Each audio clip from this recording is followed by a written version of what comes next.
If you look at the chart of Amazon, Apple, Google, Facebook, all of these, on a logarithmic chart, they're almost perfectly smooth trends. They're network adoption models. But when you look at them normally, they look like they go up and down a lot. Yes, they do, but within a consistent, secular, powerful trend. Once I saw that, I'm like, if our job is to make money, then this is the trend you need to be on, the secular trend, because it's driven by the central banks. It's driven by technology itself, but then also driven by the central banks debasing. So you get the double whammy from it. It's like, okay, this is perfect. And it also is the answer to the massive macro problem of excess debt and slow GDP and aging populations. So when you've got something that's so against the persistent narrative that everything's screwed and it's all going to go wrong, and you see it and do a lot of hundreds of hours of research on it, and you come up with a completely opposite view, it's like, oh my God. And then I started surfacing that view for Global Macro Investor and then within Real Vision and elsewhere.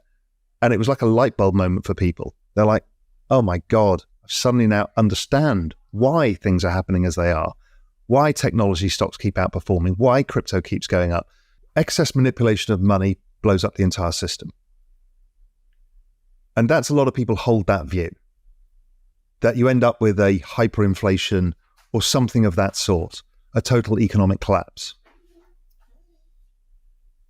But I struggle to get to that answer because in every circumstance, when asset prices collapse or something goes wrong, they just print money. And when you're the world's reserve currency, it's difficult to hyperinflate it. So what you end up with is this rise in asset prices, which then gets rid of this ability to have this massive downside. So I think we've taken the big downside away. Well, we've traded it off for something else, which is everybody's incomes basically get poorer in purchasing power over time versus assets. But I don't see... Okay, the other downside people would say is that the excess use of monetary policy creates sticky inflation, and that therefore interest rates need to be higher.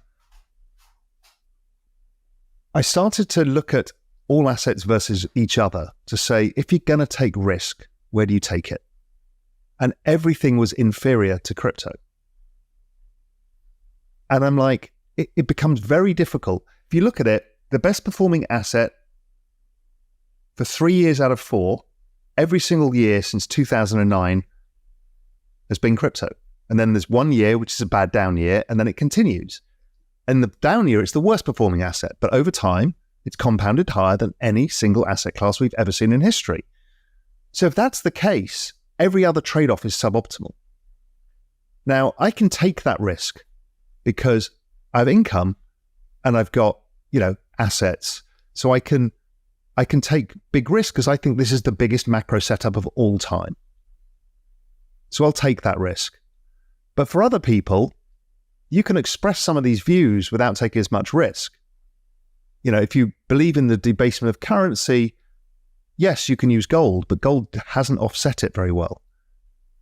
Yes, you could be cyclical and trade commodities. There'll be, as soon as we start going to macro summer, commodity prices will rise. You can make money from that. You can make money from, buying banks at the bottom of the cycle. You can make money lots of ways. It depends what your objective is. People have just realized it is the mega trend. Now, again, it's not for everybody. You have to deal with some huge ups and downs. But, there are ways of playing it in the equity market, stuff like Coinbase, stuff like that. Or otherwise, I just think you're going to be underperforming the debasement of currency. So the standard, I'm going to stick my money in the S&P 500 ETF, you're just not going to get anywhere. That house price is still going to go up, and you're just not going to make it any excess returns. And that it's a really serious situation. People don't want to understand it. They don't like this narrative. They don't like to be told that, most assets aren't worth investing anymore, but it's true. And just look at the price action. And even if you take crypto out because you're not a crypto person, justified any asset by the NASDAQ. It's just crushed them all. And then people say, well, it's going to mean revert. I'm like, what is going to stop this technological revolution accelerating? If you can find me a reason that this stops, as opposed to the business cycle, rates go up, blah, blah, blah, it comes down. I can't find reasons. Just when you throw AI, robotics, what's going to stop this? What's going to stop Google going up? Even if they destroy their business model of advertising, they still have a lot of the technology. It's very hard to keep down technological advance, particularly when it's in monopolistic powers like these large tech firms. Last year, the number of active wallets in crypto grew 42% in a year when the market went down 80%. That's like, oh my God. We're now at 516 million users. By the end of 2030, we'll be well over 1 billion users, maybe 2 billion users. So it is a very prevalent technology, and it's happening this cycle everywhere. It's kind of everything everywhere all at once. The banks are using it. They're already trying to settle securities on it. They're using it for payment systems.